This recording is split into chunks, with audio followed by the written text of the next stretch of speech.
ஆசீர்.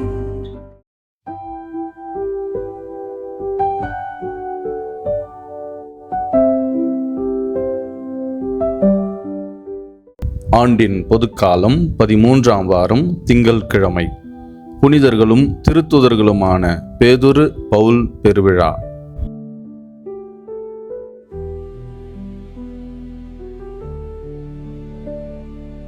இயேசு பிலிப்பு செசரியா பகுதிக்கு சென்றார். அவர் தம் சீடரை நோக்கி, மானிட மகன் யார் என்று மக்கள் சொல்லுகின்றார்கள் என்று கேட்டார். அதற்கு அவர்கள், சிலர் திருமுழுக்கு யோவான் எனவும், வேறு சிலர் எலியா எனவும், மற்றும் சிலர் எரேமியா அல்லது பிற இறைவாக்கினர்கள் ஒருவர் என்றும் சொல்லுகின்றனர் என்றார்கள். ஆனால் நீங்கள் நான் யார் என சொல்லுகின்றீர்கள் என்று அவர் கேட்டார். சீமோன் பேதுரு மறுமொழியாக, நீர் மெசியா, வாழும் கடவுளின் மகன் என்று உரைத்தார். அதற்கு இயேசு, யோனாவின் மகனான சீமோனே, நீ பேறு பெற்றவன்.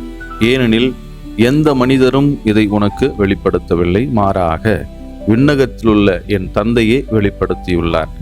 எனவே நான் உனக்கு கூறுகிறேன், உன் பெயர் பேதுரு. இந்த பாறையின் மேல் என் திருச்சபையை கட்டுவேன்.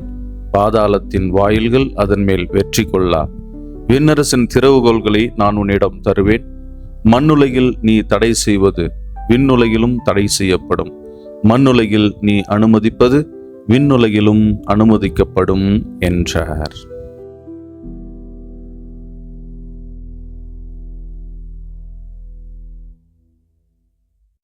புனித பேதுரு, புனித பவுல், இந்த புனிதர்களின் ஆசி பெற்ற கிறிஸ்துவில் எனது அருமை அருளாசீர் ஊடக நண்பர்களே, திரு அவையின் தூண்கள் என்று அழைக்கப்படும் புனித பேதுரு, புனித பவுல் இவர்களின் பெருவிழாவை இன்று நாம் கொண்டாடி மகிழ்கின்றோம். மாபெரும் புனிதர்களாக இருக்கும் இவர்களுக்கு ஏன் தனித்தனியாக திருவிழா கொண்டாடுவது இல்லை என்ற கேள்வி நம்முடைய மனதிலே எழலாம். இவர்களுக்கு தனித்தனியாக பெருவிழா எடுப்பதுதான் சரியாக இருக்கும் என்றும் நாம் நினைக்கலாம். எத்தனையோ புனிதர்களுக்கு தனித்தனியாக திருவிழா கொண்டாடும் திரு அவை ஏன் இவர்களுக்கு மட்டும் அவ்வாறு செய்யவில்லை என்கின்ற ஒரு யோசனை நம்முடைய மனதிலே எழலாம். இதற்கு சில காரணங்கள் உண்டு. ஒன்று, இறைப்பணி ஆற்றுவதில் இருவரும் ஒருவருக்கு ஒருவர் சலித்தவர்கள் அல்ல. தங்களுடைய அழைப்புக்கு ஏற்ற வாழ்வை இருவருமே சிறப்பாக வாழ்ந்தனர். 2, இருவரும் திருச்சபையை குறித்து கற்றுத்தரும் பாடங்கள் ஆழமானவை, அர்த்தமுள்ளவை. அத்தகைய பாடங்களில் 2 மட்டும் இன்று நாம் நம்முடைய சிந்தனைக்கு எடுத்துக்கொள்வோம். முதலாவது, நற்செய்தி பணியும் நிர்வாக பணியும் இணைந்து செல்ல வேண்டும் என்கின்ற பாடம். புனித பவுல் திரு அவையின் நற்செய்தி பணியின் அடையாளமாகவும், புனித பேதுரு நிர்வாக பணியின் அடையாளமாகவும் விளங்குகின்றனர். இவ்விரு பணிகளும் திருச்சபையின் தூண்களாக, கண்களாக இருக்க வேண்டும் என்பதே அவர்கள் தங்கள் வாழ்வின் வழியாக நமக்கு கற்றுத்தரும் பாடமாக இருக்கின்றது. இதில் ஏதாவது ஒன்று குறைந்தாலும் அது திரு அவையின் வளர்ச்சியையும் ஆரோக்கியத்தையும் பாதிக்கின்ற விதத்தில் அமைந்துவிடும். நிர்வாகத்தை தவிர்த்து நற்செய்தி பணிக்கு முதலிடத்தை கொடுத்தால் அங்கு குழப்பங்களும் குளறுபடிகளும் மட்டும்தான் மிஞ்சும். அதேபோல் நற்செய்தி பணியை தவிர்த்துவிட்டு நிர்வாகத்திற்கு முக்கியத்துவம் கொடுக்கும் பொழுது அது இயந்திரமயமாக்கப்பட்ட திரு அவையாக மாறிவிடும். திரு அவை தனது செயல்பாட்டில் தெளிந்த நீரோடையாக இல்லாமல் தேங்கிய குட்டையாக மாறும் பொழுது அது நாற்றமடிக்கின்ற ஒரு இடமாக மாறிவிடுகின்றது. மேலும் புனித பேதுருவின் தலைமைத்துவம் அல்லது நிர்வாக பணியானது அதிகாரத்தை மையமாக கொண்டது அல்ல, மாறாக அன்பை மையமாக கொண்டது. அன்பார்ந்தவர்களே, இந்த 2 அம்சங்களும் குட்டி திரு அவை என அழைக்கப்படும் குடும்பங்களில் இருக்க வேண்டியதும் மிக மிக அவசியம். நமது வருங்கால சந்ததியும் நற்செய்தியை மையமாக வைத்து வாழ்வது மிகவும் அவசியமான ஒன்றாக இருக்கின்றது. அதேபோல் குடும்பத் தலைவர் தன்னுடைய குடும்பத்தை சிறந்த நிர்வாகத்திறனோடு கொண்டு செல்வதும் அவசியமாக இருக்கின்றது. இவை அனைத்தும் சரியான முறையில் நிறைவேற்றப்படுகின்ற பொழுது நமது குடும்பங்கள் ஒரு முழுமையான வளர்ச்சியை நோக்கி பயணிக்கும் என்பதிலே எந்தவித சந்தேகமும் இல்லை. இரண்டாவதாக, புனித பேதுருவும் புனித பவுலும் நமக்கு கற்றுத்தரும் பாடம் உணர்வு முதிர்ச்சியும் அறிவு முதிர்ச்சியும் இணைந்து செல்ல வேண்டும் என்பது. புனித பேதுரு உணர்வுக்கு முக்கியத்துவம் கொடுத்தார் என்று நற்செய்திகளில் நம்மால் பார்க்க முடிகின்றது. இயேசு கைது செய்யப்பட்ட பொழுது மால்குவின் காதை வெட்டிய போதும் சரி, இயேசு கடல் மீது நடந்த பொழுது தானும் அவ்வாறு நடக்க வேண்டும் என்று விரும்பிய நிகழ்வாக இருந்தாலும் சரி, உயிரே போனாலும் இயேசுவை மறுதலிக்க மாட்டேன் என்று உணர்ச்சி வேகத்தில் சொல்லிவிட்டு அதை பற்றி கொஞ்சம் கூட கவலை இல்லாமல் 3 முறை மறுதலித்த நிகழ்வாக இருந்தாலும் சரி, இவை அனைத்துமே அவர் உணர்ச்சி வசப்பட்டு செயல்பட்டார் என்பதை நமக்கு தெளிவாக எடுத்து கூறுகின்றன. இதற்கு மாறாக புனித பவுலோ ஆழமான சிந்தனைவாதியாக விளங்கினார். பரிசேய பாரம்பரியத்தில் வளர்ந்த அவர் திருச்சட்டங்களை நுணுக்கமாக கற்று தேர்ந்தவராக இருந்தார். ரோமையருக்கு எழுதிய அவருடைய திருமடல் அவர் ஒரு சிறந்த சிந்தனைவாதி என்பதற்கு ஒரு எடுத்துக்காட்டாக இருக்கின்றது. அதோடு தன்னுடைய எதிரிகளை கூட வாத திறமையினால் அவர்களை வெற்றி கொள்ளக்கூடிய கூர்மையான சிந்தனை கொண்டவராக இருந்திருக்கின்றார் என்பது அவருடைய திருமடல்களிலிருந்து நாம் கற்றுக்கொள்ளும் உண்மை. திரு அவை இந்த 2 புனிதர்களின் விழாவை இணைந்து கொண்டாடும் இந்த நல்ல நாளில் நாமும் நம்முடைய முழு மனித வாழ்விற்கு உணர்வும் அறிவும் அவசியம் என்னும் ஒரு செய்தியை பெற்றுச் செல்ல சிறப்பாக அழைக்கப்படுகின்றோம். உணர்விற்கு முக்கியத்துவம் கொடுக்காமல் அறிவுக்கு மட்டும் முக்கியத்துவம் கொடுத்து வாழும் பொழுது நாம் இயந்திரங்களாக மாறி பிறரை புரிந்து கொள்ளும் திறனற்றவர்களாக இருக்கின்றோம். அதேபோல் அறிவுக்கு முக்கியத்துவம் கொடுக்காமல் உணர்வுக்கு மட்டும் முக்கியத்துவம் கொடுக்கும் பொழுது எளிதில் உணர்ச்சி வசப்பட்டு வார்த்தைகளை கொட்டி பிறரை காயப்படுத்தி பின்பு அதற்காக வருத்தப்படும் மனிதர்களாக நாம் வாழ்கின்றோம்.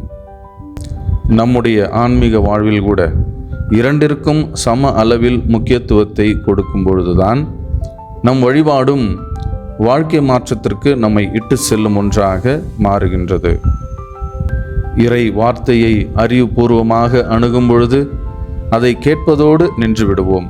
அதன் வழியாக இறைவன் தரும் எந்த ஒரு நிறை வாழ்வையும் நம்மால் அனுபவிக்க முடியாது. இறை வார்த்தையை உணர்வு பூர்வமாக அணுகும் பொழுது அதை கேட்டுவிட்டு கைத்தட்டி ஒருவித போலி திருப்தியோடு வீடு செல்வோம். அங்கு மாற்றத்திற்கான எந்த வாய்ப்பும் அமைவது கிடையாது. எனவே நம்முடைய முழு மனித வளர்ச்சிக்கு, ஆன்மீக முழுமைக்கு தேவையானது உணரறிவும் அறிவுணர்வும் தான். நலன்களை எல்லாம் நாள்தோறும் எம்மீது பொழியும் இறைவா என்று சிறப்பாக புனித பேதுரு, புனித பவுல் இவர்களுடைய பெருவிழாவை கொண்டாடுகின்ற இந்த நாளிலே இந்த புனிதர்களுடைய ஆசீர்வாதங்களை, அவர்களுடைய பரிந்துரையை நிறைவாக நாங்கள் பெற்றிட வரம் தாரும். அவர்களைப் போல முழு மூச்சோடு உம்முடைய நற்செய்திக்காக எங்களே முழுமையாக ஒப்பு கொடுக்க வரம் தாரும். ஆண்டவரே, அறிவினால் அகிலத்தை ஆண்டு விடலாம், உணர்வுகளால் உள்ளத்தை ஊடுருவி விடலாம் என்று சிந்திக்காமல் அறிவையும் உணர்வையும் சமமாக கொண்டவர்களாக உமது விருப்பத்தின்படி செயல்பட்டு எங்களது ஆன்மீக வாழ்க்கையில் ஆழப்பட தேவையான அனைத்து ஆசீர்வாதங்களையும் எங்களுக்கு நிறைவாக தாரும்.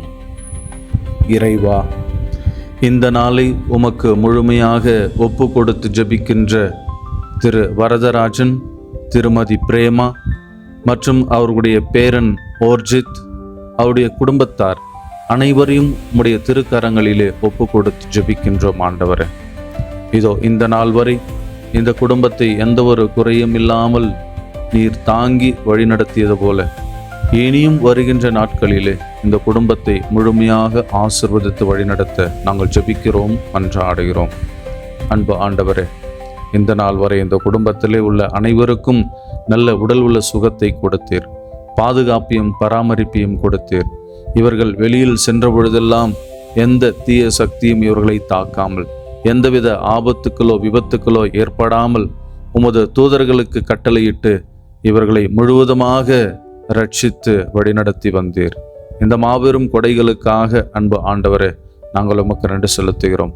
தொடர்ந்து இவர்களுடைய வாழ்க்கை உமது ஆசீர்வாதங்களால் நிரப்பப்பட்டு உமது தூய ஆவியானவர் இவர்களுக்கு துணையாக இருந்து அனைத்து வரங்களையும் கொடைகளையும் கனிகளையும் நிறைவாக தந்து வழிநடத்த நாங்கள் ஜெபிக்கிறோம். ஆண்டவரே, இந்த குடும்ப தலைவரை ஆசீர்வதியும், இந்த குடும்ப தலைவியை ஆசீர்வதியும்.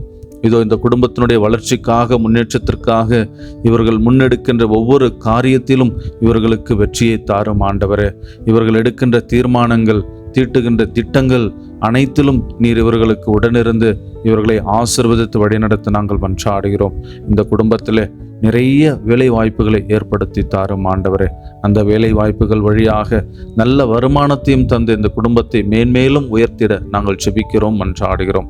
இந்த குடும்பத்தில் வளர்ச்சிக்கு எதிராக, முன்னேற்றத்திற்கு எதிராக இருக்கின்ற ஒவ்வொரு தடையையும் ஆண்டவரே இந்த நேரத்தில் நீக்கியறல நாங்கள் ஜெபிக்கிறோம், மன்றாடுகிறோம். அன்பு ஆண்டவரே, இந்த குடும்பத்தில் அமைதிக்கு எதிராக, நிம்மதிக்கு எதிராக, சமாதானத்திற்கு எதிராக இருக்கின்ற அனைத்து காரியங்களையும், உமது விருப்பத்திற்கு எதிராக செயல்படுகின்ற அனைத்து காரியங்களையும் இந்த குடும்பத்திலிருந்து நீக்கி அருள அன்பு ஆண்டவரே இந்த நேரத்தில் ஜெபிக்கிறோம், மன்றாடுகிறோம். மிகவும் குறிப்பாக அன்பு ஆண்டவரே, இந்த குடும்பத்தில் ஒரு அங்கமாக இருக்கின்ற அவருடைய பேரன் ஓர்ஜித்தை நிறைவாக ஆசீர்வதியும். உடல்நலம் சரியில்லாமல் அவதிப்பட்டு கொண்டிருக்கின்ற இந்த மகனுக்கு நல்ல உடல் உள்ள சுகத்தை, ஆன்ம நலத்தை தாரும் ஆண்டவரே. அன்பு ஆண்டவரே, நற்செய்தியில் நாங்கள் வாசிக்கின்றோமே, அவருடைய பெற்றோர்கள், பெரியவர்கள் தங்களுடைய குழந்தைகளை உம்மிடம் கொண்டு வந்த பொழுது நீர் அவர்களை தொட்டு ஆசீர்வதித்து நலமளித்தீரே, சுகமளித்தீரே. பிள்ளைகளை என்னிடம் வரவிடுங்கள், அவர்களை தடுக்க வேண்டாம் என்று சொல்லி அன்பு ஆண்டவரே அவர்களை அணைத்து கொண்டீரே. இதோ இன்று நாங்கள் ஓர்ஜித் என்கின்ற இந்த மகனுக்காக ஜெபிக்கிறோம். அவருக்கு இருக்கின்ற இந்த உடல்நல குறைவை அன்பு ஆண்டவரே அதை அகற்றி அவருக்கு நலமான, சுகமான, நல்லதொரு எதிர்காலத்தை, நல்ல உடல் உள்ள சுகத்தை தந்து அவரை வழிநடத்த நாங்கள் ஜெபிக்கிறோம், மன்றாடுகிறோம். அன்பு ஆண்டவரே, மிக விரைவில் இந்த குடும்பம் நல்ல முன்னேற்றத்தை நோக்கி பயணிக்கவும், உமது பிரசன்னத்தை முழுமையாக உணர்கின்ற ஒரு குடும்பமாக இந்த குடும்பம் திகழ, மற்ற எல்லா குடும்பங்களுக்கும் ஒரு எடுத்துக்காட்டான குடும்பமாக, ஒரு திரு குடும்பமாக நீர் உயர்த்தியறல நாங்கள் ஜெபிக்கிறோம், மன்றாடுகிறோம். எல்லாம் வல்ல இறைவன் இந்த குடும்பத்தையும், இதோ நாங்கள் ஜெபிக்கின்ற இந்த அருளாசிர் ஜெபத்தையும் கேட்டுக்கொண்டிருக்கின்ற ஒவ்வொருவரையும் நிறைவாக ஆசீர்வதித்து வழிநடத்துவீராக. தந்தை, மகன், தூய ஆவியாரின் பெயராலே ஆமென். Praise the Lord. இயேசுவுக்கே புகழ், இயேசுவுக்கே நன்றி. மரியே வாழ்க.